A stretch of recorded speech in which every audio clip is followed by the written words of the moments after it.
Hello YouTube, what's up everybody? I have a new poem for you. This one is called Poverty. This one is a little bit different than anything I've done up to this point, so let me just whip this thing out and we can get this thing started right away. This is a little lengthy, but here you go. Poverty, yes again. Here we go. Hey there kiddo, I hear they're starving where you're living, and apart from the heartless murders, your friends are martyrs where you're living. Lacking kitchens, food deficiencies, and a lack of apartments where you're living. Fruitless gardens, conflict diamonds, just a lot of nonsense where you're living. Child rebel soldiers no more older than the moment that we live in. Limbs are swollen from the battles that you fought to make a living. Now they're bitching, hear the groaning about some bullshit where I'm living. They think that heartbreak is a killing, love's a bitch, their heart is winning. The battle between the minds, so they whine about the lack of significant others where I'm living. They're eating food out where I'm living, in the kitchen making eggs and bacon, ordering red lobster, prime rib, shrimp and T-bone steak, awake to the life of what you wish you had. They have the opportunities to go to universities, technical institutes, but they institute with the TV brainwashes and implants into their minuscule minds. They think they have it bad out where I'm living.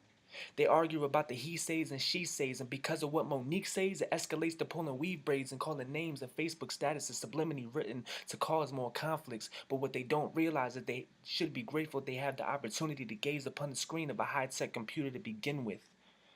Hey there, kiddo. I'm sorry to hear they're starving where you're living.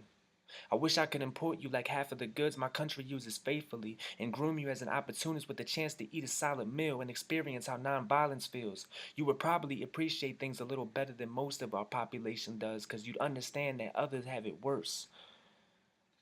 Hey kiddo, I hear you live in poverty. Obsolete is the water supply. Waking up is a possibly. There are no billion-dollar monopolies, corporations, and factories, just desert leaves and hope that vaccines can cure the sickness in your village, and your mother also needs the aid, and your brother and sister barely see the days of happiness. Poverty is also the state in which I live in, and although I have a kitchen and a garage and a lawn to mow, I live in a place where morals are poor.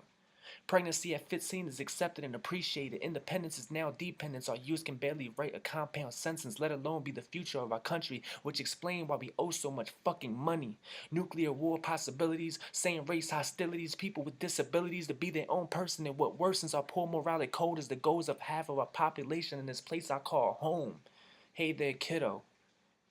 I hear your aid has finally come.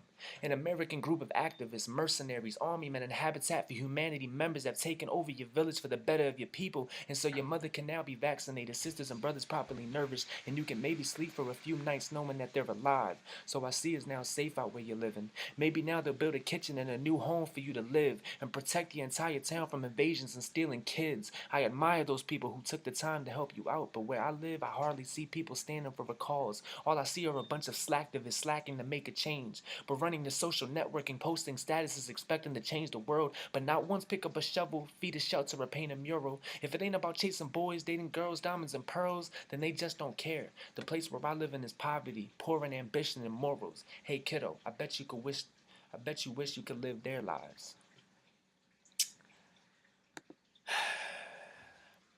Thank you very much for watching this.